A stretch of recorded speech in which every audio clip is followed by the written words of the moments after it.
It's sort of like trading, when you give somebody something and they give you something. And when you earn it, you're either going to save it or spend it. And the best thing to do is spend it, save it. You need money like to keep your family going and to pay your bills and to buy the supplies that you need for yourself. And all kinds of things.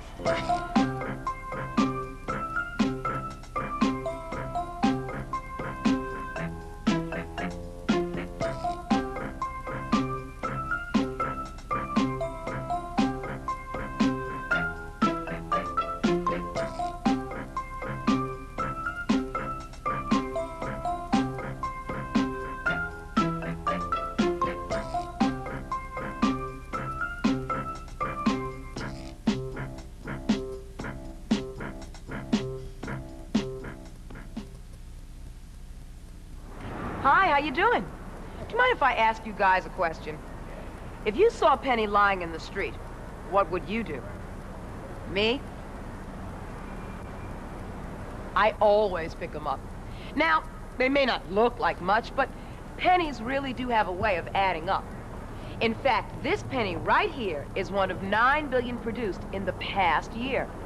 Now, let's say you decide to take all those pennies and line them up side by side.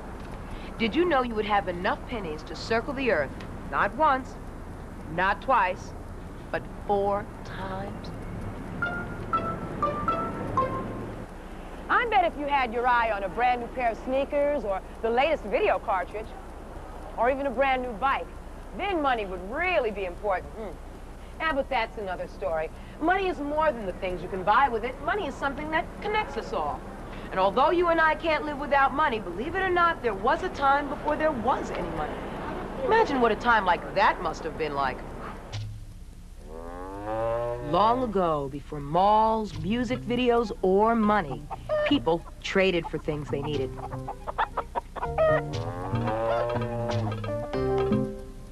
So, while Ozzie offered a cow for Connie's chickens,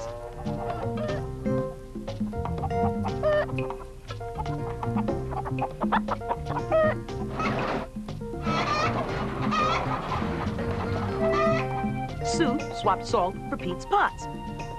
This approach, called the barter system, had its drawbacks. Suppose something is worth half a cow. How do you make change? People soon realized that using one common item would make trading easier. In different places, people tried different things, including tea, seashells, fish hooks, furs, and weapons. In some places, people started using rare metals. The ancient Egyptians shaped gold into rings. The Chinese used cubes of gold. The first coins were made in Western Turkey. They were small, bean-shaped pellets. Gold and silver coins were ideal. They were widely accepted, easy to carry, and long-lasting. And you could make change and save your wealth. Of course, there were still a few drawbacks. I'm sorry. Your call cannot be completed as dialed because the telephone has not been invented yet. Please hang up and try again in 2,600 years. You know, in colonial times, people traded foreign coins of gold and silver, just like this one. This Spanish milled dollar is over 200 years old. So you see, the history of today's money began with coins just like this. The pine tree shilling was the first coin made in the American colonies, and minting it was a crime. The British banned the manufacture of the money in the colonies, but the Massachusetts Mint made the shillings anyway. Don't be fooled by that 1652 date. They used that date year after year so the British wouldn't know they were still in business. The situation finally changed during the American Revolution. Continental currency was printed to pay for that war. But the new government printed too much of it, and the bills were soon worthless. With independence came the right to produce money. To handle this important job, the U.S. Mint was established in 1792. The mint began with copper pennies and moved on to gold and silver coins.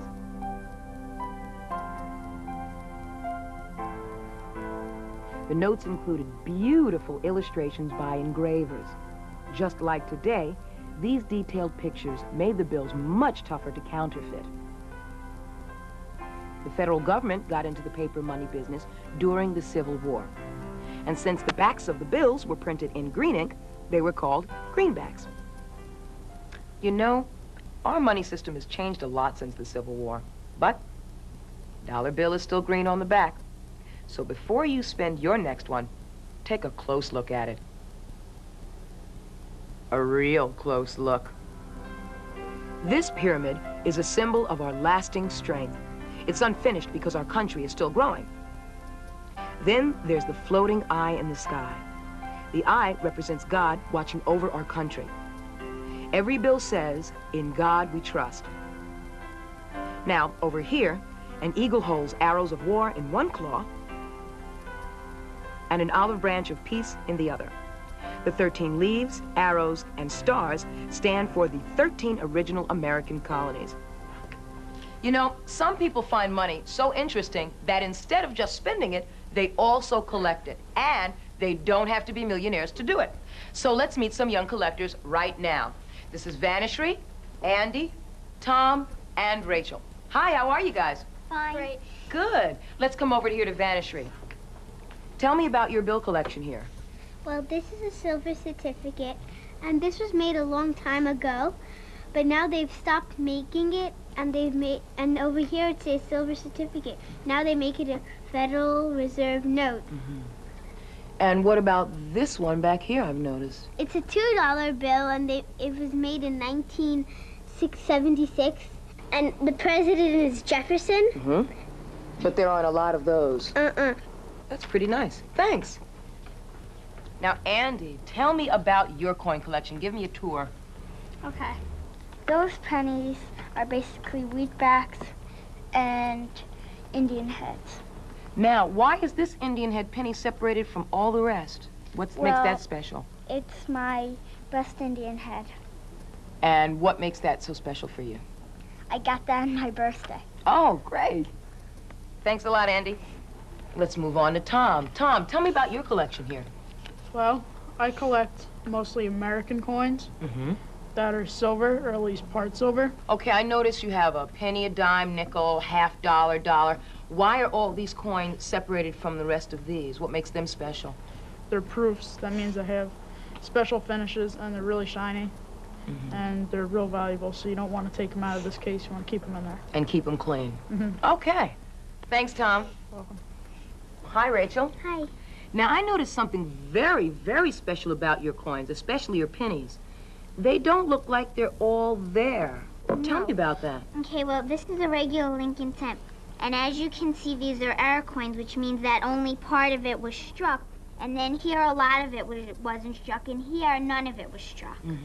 Now, I also see something interesting, because I see these pennies are also not struck properly, but what about this penny up there? This is a steel cent, and it was made during World War II because they were using all the copper to make the bullets, and they decided that they didn't want to waste it on pennies. And they made these kind of pennies for a year, but then they stopped. That really is interesting. Well, I want to thank you guys. It's a really great collection here. So, there you have it. We started out swapping cows for chickens and ended up with this. A way of moving billions of dollars through our country. So simple that it fits in the palm of your hand.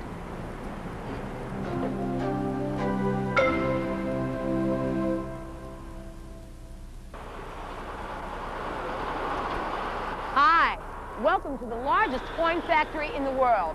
You know, there are U.S. government mints in Denver, Colorado, San Francisco, California, and West Point, New York. But this one right here in Philadelphia, Pennsylvania is the largest. They make over 30 million coins a day. Besides the regular coins we spend every day, the Mint also makes these special commemoratives, medals, and gold and silver coins, which anybody can buy. Imagine having a coin collection like this. And now, a demonstration. This coin press is over 120 years old, and it still works. So I'm going to press my own commemorative metal. Behold, an ordinary blank piece of metal.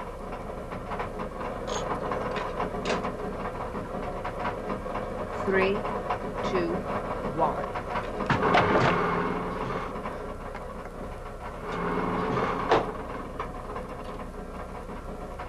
Wow. Now, this medal commemorates the 200th anniversary of the mint. Now, take a close look. Every coin and medal made at the mint is a beautiful piece of art. In fact, I'm going to take you upstairs and introduce you to some of the people who designed them.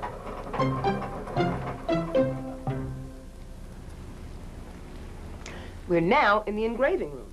This is the room where all the coins in the mint are designed. In fact, we're going to be speaking with one of the designers now. This is Jim Farrell. Hi, Jim. How are you? Hi, Deborah. How are you? I'm fine, thanks. What are you doing? Well, I'm working on a design for the World Cup commemorative coin set. This is the front side of the dollar coin. Now, this isn't a regular coin. This is actually a commemorative coin. That's right. And this was the concept that was selected for this piece. Now, I noticed there's not a lot of detail in the original, the face, the muscles. Where did you get all this detail from? Well, I'll redraw this design, and by using reference material and photographs of soccer players, and also close-up shots of my co-workers' hands and arms and legs, I will incorporate all that into this drawing to try to make it look realistic. Question. I mean, even still, I could only draw stick figures, and your artwork is wonderful. I mean, how long have you been doing something like this? I've been working at this now for 25 years. Wow, that's a long time. But the detail is so wonderful in that. How do you get all that detail from this drawing onto a coin? Well, we will take a tracing of this and transfer it to a plaster basin. Now, I can show you someone working on that now, if you want to follow me. Okay. Over here. And Deborah, this is John Mercanti. Thanks. Hi, Deborah. Hi, John. How are you? Fine, sit down. Thanks. So, what are you doing? Deborah, this is the 50-cent piece for the World Cup commemorative program, and I'm interpreting the pencil drawing into a clay model. Now, did you draw this yourself? Yes, I did. Now, what are these instruments for? These are various tools that I use in the course of the modeling, and some of them, as you can see, are finer than the others, and of course I'll use the very fine ones to get and do a lot of the detail. So these really help you get the details like in the hair? And, Oh, absolutely. And how fine a detail can you get? Well, we can get very fine detail. As an example, I'm working on the socks here. So if you look very closely as I work on it, you can see that I can get right down in there and pick up all the detail at the top of the sock. So it's not just an engraving job. This really is a lot of artwork involved. Oh, absolutely. I've always said to children that they carry an art gallery in their pocket. Definitely. So, what's next? Well, from this stage, we go into a plaster model. And Ed Stever is over there working on a plaster model, and I'm sure he'd be very glad to show you what he's working on. Okay. Okay. Thanks. Bye-bye. Bye-bye. Ed, hi. All right, nice to see you, Debbie. Well, nice to see you, too. Thanks for coming. Thanks. Now, this I recognize. This is the United States of America quarter. Exactly. Listen, I was just speaking with John, who had made a plaster model, and then he had the clay model over top. So, what's next? Fixing up the details, getting them all in good, sharp condition for continuing the coinage. Now, I noticed something I wouldn't normally recognize on a regular quarter. What does this S stand for? This is the S mint mark. It tells in which mint it's made in the United States. This S stands for San Francisco, where the coin will be struck. And I also see some detail down here, tiny detail. They look like initials, J.F. John Flanagan was the sculptor and who made the models in 1932. So this quarter design right here is all the way from the 1930s up until now. Yes. That's really Exactly. interesting. So what happens next?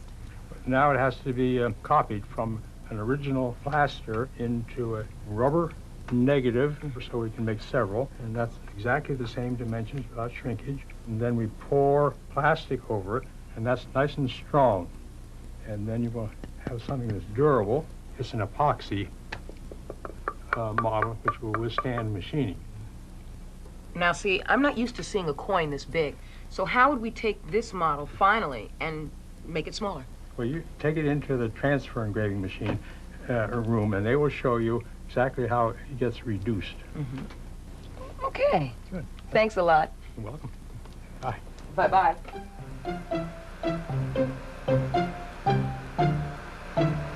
Wow. So this is the transfer room. You know what? Let's talk to Tony and find out what goes on here. Hi, Tony. Hi, Deborah. How are you? I'm fine, thanks. Now, this I recognize. This is an epoxy model of the back of the quarter. And we saw the front in the engraving room. But what are you doing to the back of the quarter? What I'm doing here, Deborah, is I'm preparing this model to reduce it to an actual coin size, which happens to be 10 to 1. So this is 10 times the size of the actual quarter that you're going to make. Right. It seems like a lot of math to me. Yes, it is. Now, what are these?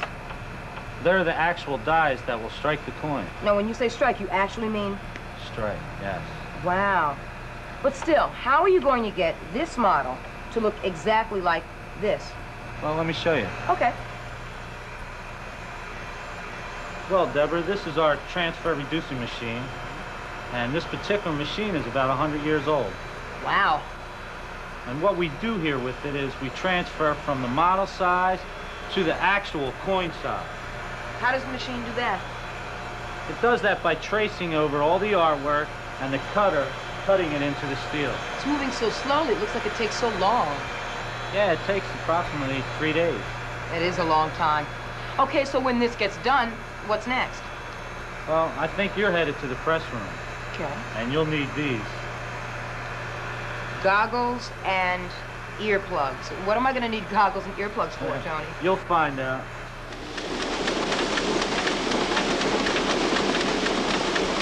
Tony wasn't kidding.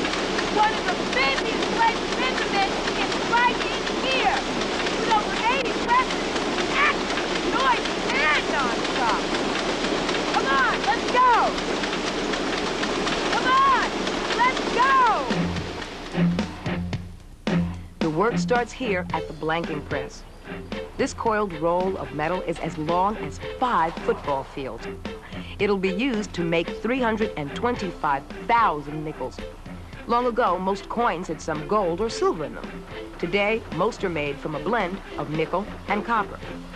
And just like a giant cookie cutter, this press punches out blanks.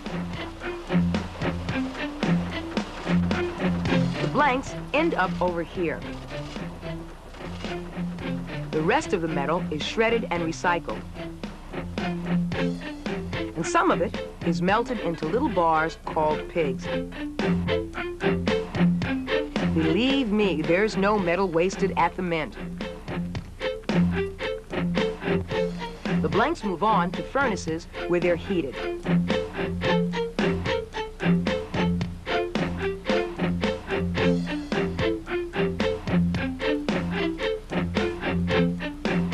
Then they're cooled, washed, and dried. The blanks are still warm as they move on to their next stop. The riddling machine. The shaking riddler screen sifts out any blanks that are the wrong size or shape.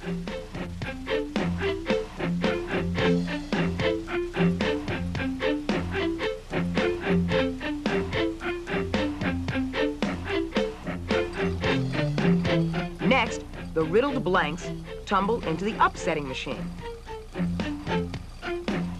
The upsetter raises the edges of the blanks just slightly.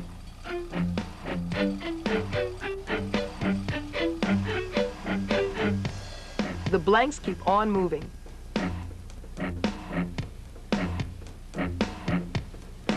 The next stop, the coining presses.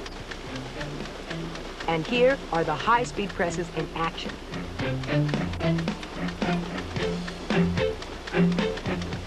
The fastest ones punch out 12 coins a second. It's so fast, you almost can't see what's happening.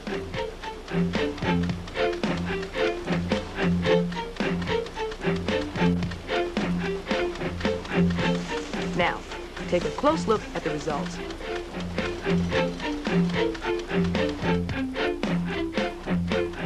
The newly minted coins are spot checked for quality.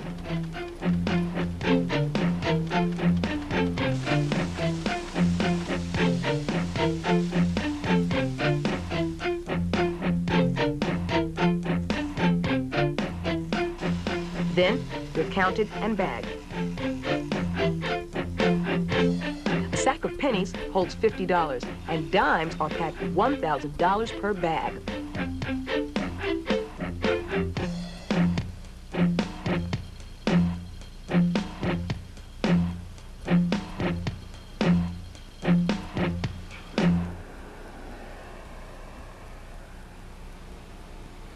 Once the money is bagged, it's stored until it's needed. Every bag you see here is filled with coins. Coins are the only kind of money that the mint produces. But that's not the only kind of money in your pocket, is it? What about the billions of paper dollars we use? Welcome to the Bureau of Engraving and Printing.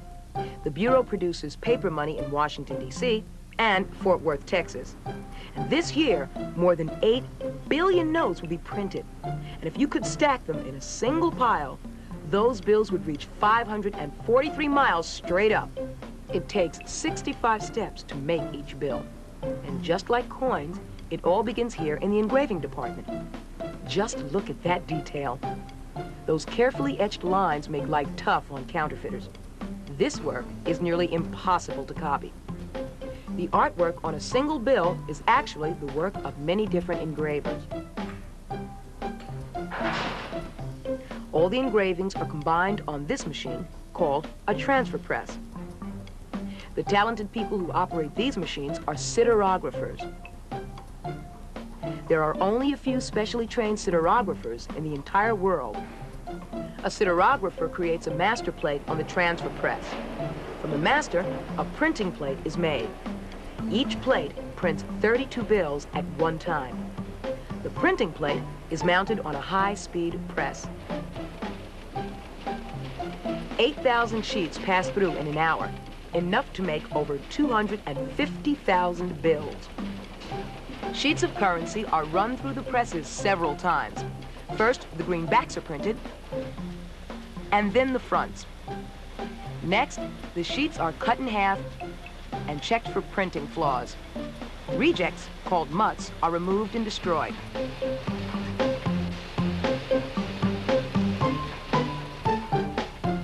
The good bills are printed one final time with the Treasury and Federal Reserve seals. At the same time, a unique serial number is assigned to each bill.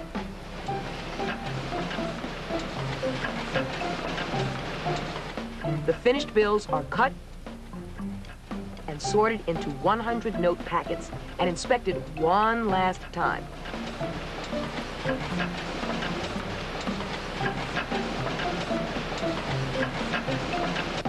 Finally, they're wrapped in 4,000 note bricks for shipping. Now they're ready to go.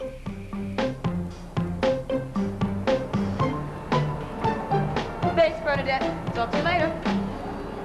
You know, money-making at the Bureau of Engraving and Printing, and here at this mint, it's a never-ending job. Those presses just keep on rolling to meet the demands for new coins and bills. And who knows? You know, someday, some of the coins from this truck could end up in your pocket. And now you know what it took to make them.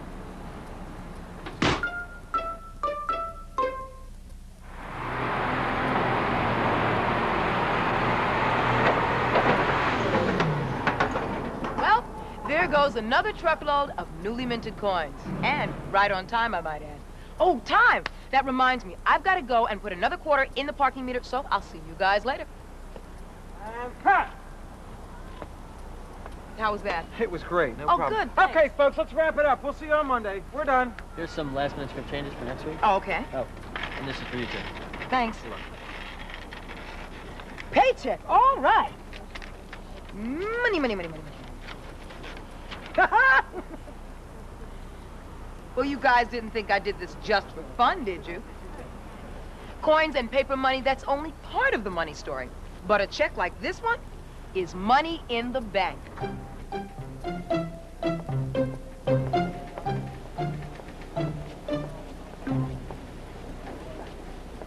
Instead of stuffing their money into empty mayonnaise jars or piggy banks, many people save their money in bank accounts. Now, when they need to use their money, they can write a check, cash a check, or take money out of their bank account electronically with one of these. Banks also pay interest on money that people save, which means extra cash for you, and make loans to people who need them. Did you know that all that saving and investing adds to the wealth of our country? I like to fool around with a lot of things, but not my money. I'm depositing my paycheck into my checking account. Most of that will go to pay bills. I'm also saving a little for a rainy day and withdrawing a little cash for the weekend. Thanks, Tom. Whether you have a lot of money or just a little, you need to keep track of it very, very carefully. Hey, how about you? How do you get your money? What do you do with it? I get money by babysitting, helping my grandma. And sometimes I go to the store for people and they give me money. And every week I get an allowance. I work for my money. I go pick blueberry and strawberry over the summer. I help the senior citizens on my block. I go to the store for them, and I help clean around the house for them, and I do chores in my house. Clean the kitchen. Sometimes the litter box. Well, I actually don't get a big allowance. I just get some money when I need it, and sometimes if I want some money, like if I'm going somewhere, then they'll give me some money. Yesterday we had a flea market, and I sold some of my stuff, and I made $40. I spent 20 of it, and I saved 20. So I try to save up a little and spend some. When the people pay me, I put it in the bank, and I have my little book on whatever I spend. But I'm really saving up for a CD player. In my room, there's this box, and sometimes I put my money in there, and then like a week later, I see how much money I have and stuff. I collect coins, and I have them in a hat that I specially keep, and I hide it in a special place. I save my money in my piggy bank. Not afraid to say that I got a piggy bank. So what? I spend my money on baseball cards, Nintendo games, and other toys like G.I. Joes and stuff. Usually clothes, because I don't know, I like to get new clothes, but sometimes I spend it on candy or something. Just regular kid stuff, I guess. When I do get allowance, I usually spend it on maybe jewelry and presents for people. Sometimes, if I have if I get in trouble at home and I have money on me and I feel that my mom is probably gonna do something, I usually go to the store and buy her some flowers and it'll calm her down. And sometimes I loan my sister money. If she needs it, she pays me back. So I do a lot of things with my money. I'm not selfish. I don't give it to myself all the time. I don't spend my money on anything. I prefer to save it. When I say mine, I want to be a lawyer when I grow up. So that's why I start saving for my college, and that's why I put it in a bank account. I think that when I grow up, I'm going to have a lot of money. So I think that I should be rolling in the big bucks. You and I can keep track of our money without too much trouble. But what about an entire country? Managing that much money must be a colossal challenge. Now, when you watch our nation's money factories in action, managing that much money is easy. Need a little more? Just keep printing. Okay, hold it. Stop the presses. Actually, it's not that easy. The total amount of money in our nation's economy has to be carefully controlled. And that's a job for the Fed. The Fed is a nickname for the Federal Reserve System. It consists of 12 regional banks, including this one in San Francisco, California. The Fed is the banker's bank. Local banks that we use keep a certain amount of money deposited there. When that money arrives, it's sorted, counted, and stored. Worn-out bills are removed and replaced by brand new ones. The Fed gets new money from the Bureau of Engraving and Printing and the Mint. The Fed's vault is a giant storehouse where money is held until banks need it. But the Fed's job doesn't stop there. They help control the amount of money in society. And here's how they do it. Here are the money factories that produce coins and currency. Over here are the banks, plus people like you and me. And in the middle is the Fed. The Fed works like a dam in a river of money heading into our economy. When there's too little money flowing, people spend less, and our economy is in danger of drying up. So the Fed increases the amount of money to get the economy moving. Sometimes our society starts to get flooded with too much money. Then the Fed slows the flow. The right amount of money in circulation helps keep our economy rolling along. The Fed has another important job: to destroy old and damaged currency so it can't be used again. A dollar bill is durable, but after 18 months of hand-to-hand combat, many of them are worn out. Old bills are canceled. Then they go on their final journey to the shredder. So, now you know that all money, from pennies to paychecks to dollar bills, is connected. Money ties us all together whenever we find it or earn it, spend it. Pretzel, please. Thanks. Or give it away.